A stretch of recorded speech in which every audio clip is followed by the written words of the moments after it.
Les dirigeants du G7 se retrouvent cette semaine en Italie dans un contexte de fortes tensions internationales avec les guerres en Ukraine et à Gaza et de turbulences politiques en Europe et aux États-Unis. La première ministre italienne Giorgia Meloni a ouvert le sommet. Cioè il G7 non è una fortezza chiusa in se stessa che deve magari difendersi da qualcuno, è un'offerta di valori che noi apriamo al mondo chiaramente per avere come obiettivo quello di uno sviluppo condiviso. À l'ordre du jour notamment, la signature d'un accord de sécurité bilatéral entre les États-Unis et l'Ukraine qui permettrait l'utilisation des intérêts gagnés sur les avoirs russes gelés pour soutenir l'effort de guerre de Kiev. Bien que les responsables européens aient jusqu'à présent refusé de les confisquer complètement, une entente a été conclue entre les pays du G7 qui autoriserait les États-Unis à garantir un prêt de 50 milliards de dollars à l'Ukraine en utilisant les avoirs gelés comme garantie. Le président américain Joe Biden a également ajouté que Washington n'engagerait pas de troupes dans la défense directe de l'Ukraine. Les détails techniques et juridiques de ces engagements doivent encore être réglés, car si les avoirs russes sont un jour dégelés, les bénéfices exceptionnels ne pourront plus être utilisés pour rembourser le prêt, ce qui nécessitera un accord de partage des charges avec d'autres pays. Des élections ont lieu dans plusieurs pays du G7 cette année, et les questions de sécurité mondiale font partie des enjeux principaux de ces scrutins.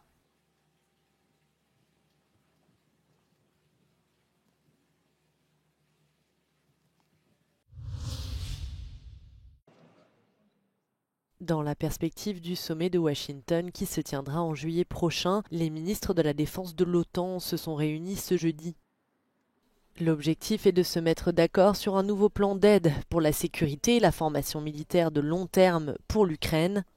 I expect that the NATO ministers will agree a plan for a NATO security assistance and training for Ukraine.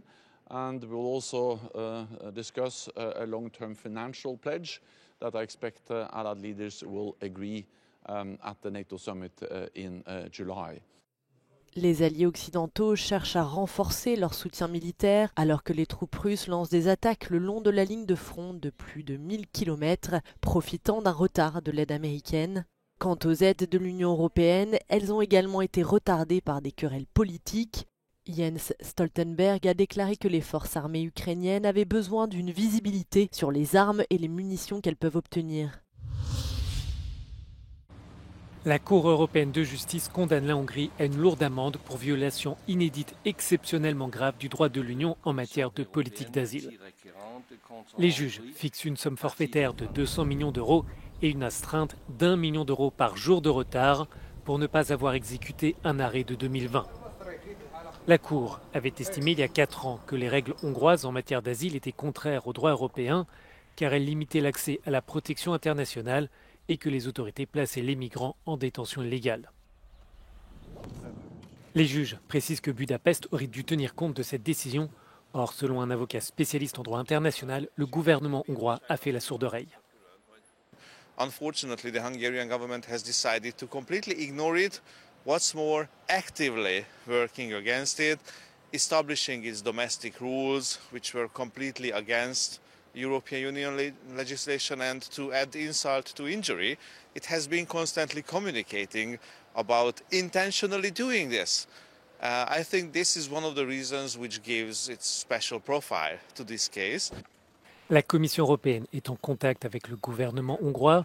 L'institution veut savoir comment Budapest compte payer la pénalité et comment le pays compte aligner le droit hongrois sur les règles européennes.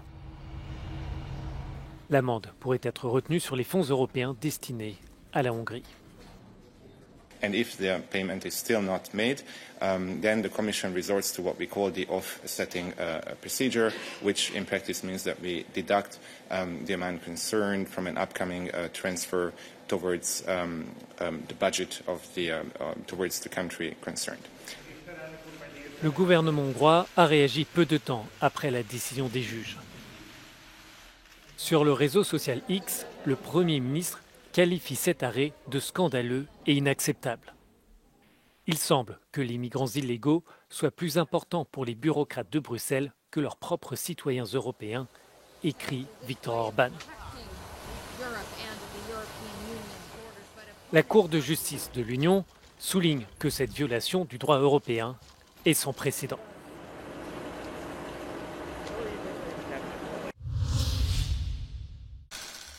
Reçu au palais de la Zarzuela à Madrid, Recep Tayyip Erdogan s'est entretenu avec le roi Felipe VI.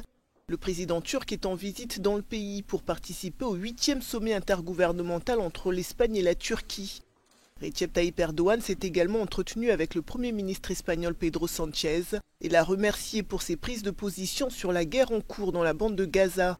Le gouvernement espagnol a notamment reconnu officiellement l'État de Palestine le 28 mai. 14 ministres des deux pays participent à ce sommet.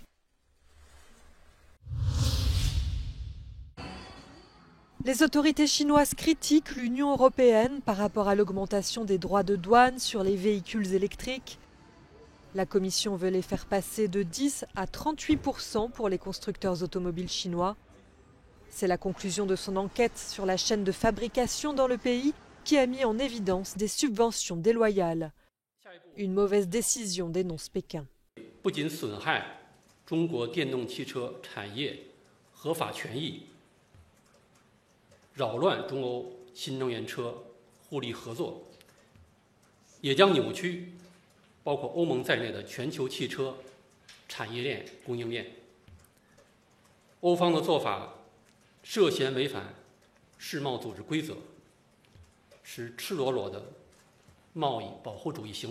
Pékin a promis de réagir à ces droits de douane supplémentaires sur ses voitures électriques.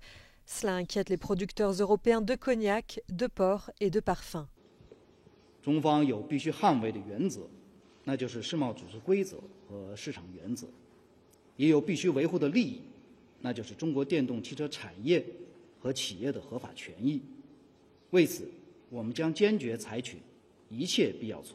Les voitures électriques sont le dernier point chaud d'un différend plus large entre l'Union européenne et la Chine. Bruxelles affirme que les aides publiques accordées par Pékin aux technologies vertes sont de la concurrence déloyale.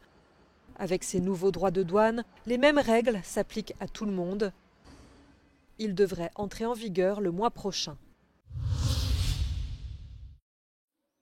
Les élections législatives en Bulgarie ont eu lieu ce dimanche, en même temps que les élections européennes. Le GERB, le parti conservateur, a obtenu le plus grand nombre de voix, avec 23,7%, mais il doit désormais former une coalition pour constituer un gouvernement. Autre fait notable, la poussée des forces favorables au Kremlin. Les nationalistes pro-russes de Vélichié ont, eux, obtenu 5%.